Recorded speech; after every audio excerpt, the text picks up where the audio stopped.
Well, g'day and welcome to Chewing the Fat Summer Edition. Bevo here with you. And we've got the great pleasure tonight of being at the Titanium Arena, joined by a current 36ers player. That is Brendon Teys to my right. Teysy, great to have you on, mate. Yeah, thanks for having me. You're most welcome. And the general manager of the Adelaide 36ers, Joe Tertzakian. Did I pronounce that right, Joe? You did. Thank you also for having us. And you nailed it. That's pretty good. Okay, beautiful. I have been practicing my pronunciation, which lets me down at times. So it's good to hear I'm off to a good start. Now, you boys, of course, played in a massive game a couple of weeks ago. Went down, unfortunately, by 30 points to the Utah Jazz, but it must have been an amazing experience. So playing up against an NBA side, the Utah Jazz, one of the very highly fancied sides this year as well. How'd you find the experience, Teysy? It was unreal. You know, growing up as a kid, you're always writing down, what you want to do when you grow up. And for me, it was playing an NBA game. So to get that opportunity was, something that's always going to be close to my heart, incredibly special. I really think we took it to them as well. I think it was an 8-point game in the third quarter. Obviously, the longer game, the altitude, all that kind of stuff played into effect, and they got the jump on us at the end. But I think we did ourselves proud and really stuck it to them for most of the game. Fantastic. And from a business perspective, Joe, how did the game sort of get organised, and how did you find the experience as well as a general manager's perspective and overall? Yeah, look, like Teasy said, it was an experience, a great experience off the floor as it was on the floor. I guess the opportunity came about, I believe, through the NBL, who opened it up to various NBL teams. We jumped on it. Could we have done a better job commercially? I think so. If we get the opportunity again next year, at least now we've done it. We know what to expect and we know how to sell it. And I think, again, if we get the opportunity for next season, we'll be able to really capitalise on the opportunity. Fantastic. And is it something that we could see in the future whereby an NBA side playing against an NBL side like the 36ers in Australia? I mean, everyone loves their NBA over here as well as the NBL. Could we ever see that happening? I think if you take a leaf out of what Basketball Australia has done in bringing the Team USA over next year to play the Boomers, I think that might be the start. I think if you brought an NBA team, whoever or whatever entity gets that done first is going to be the toast of basketball for a long, long time. Fantastic. Now, of course, the boys very close last year, teasing, not quite getting the championship we wanted since 2002 was the last one that we won. Where do you see the boys, needing to improve this year to go that one step further? I think it started with the recruitment process, to be honest. It seems to be like there's a lot of turnover in other teams. Guys have left, new guys have come in, a lot of retirements and stuff like that. And we seem to have kept our core group together, which is great. So I think we've already got a jump start on all the other teams in terms of cohesivity and all that sort of stuff. So I think that'll go a long way, especially in the start of the season.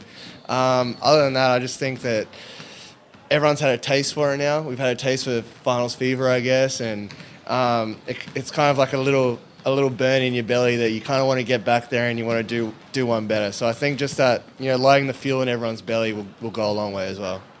And off to a reasonable start. You lost the first one by 8 points to Perth the other week, but a sensational win on Sunday against the Sydney Kings. You've now beaten Sydney 10 times in a row. Why is it that you match up so well against the Kings? I have no idea, to be honest. I guess they just get us at the wrong times of the year. We just seem to hit our straps always when we come into the blocking at Sydney. Look, I don't know if it's a matchup thing. I don't know if they're.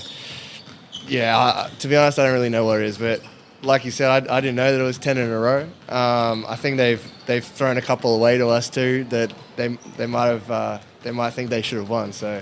To be honest, I have no idea what it is. I guess it's just luck. So hopefully we make it 11 in a row on Friday. Of course, Adelaide playing against the Sydney Kings this Friday night should be a belter.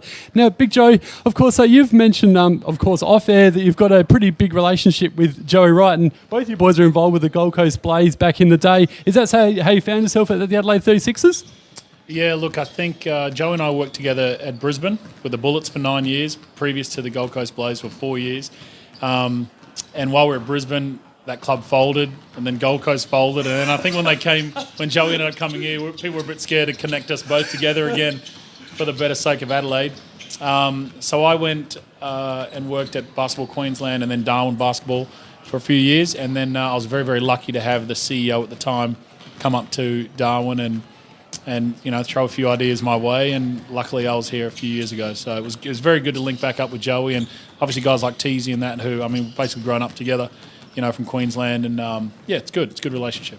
Now, we've lost a couple of key players in the off-season. We lost Shannon Shorter and Mitch Creek, but we've gained some really good players. But where do you sort of get these guys from? Does Joey go to America and scout these players in the off-season, or have you got actual scouts over there doing some work in the off-season as well? How's it all work?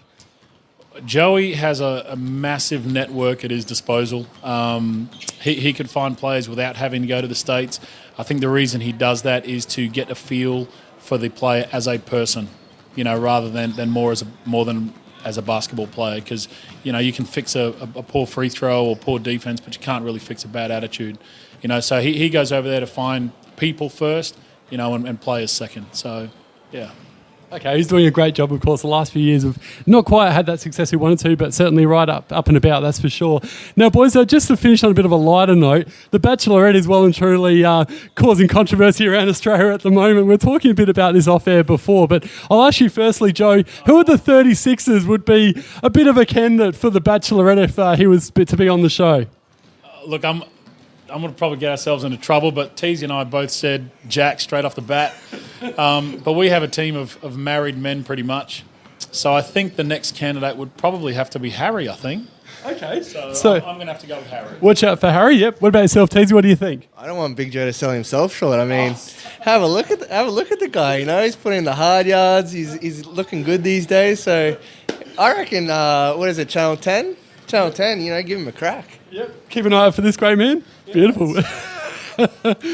Well, Teysy and Joe, it's been an absolute pleasure having you both on tonight. And personally, Teysy, good luck on Friday night. It's a big game against the Sydney Kings, and then a huge one on Sunday, the grand final rematch against Melbourne United. So good luck in both of those games and for the rest of the season. Thank you. I appreciate that.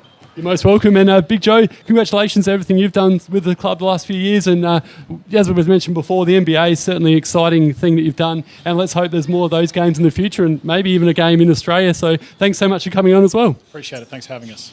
This has been Chewing the Fat Summer Edition. I'm Bevo. Have a great week. See you all again next time. Bye for now.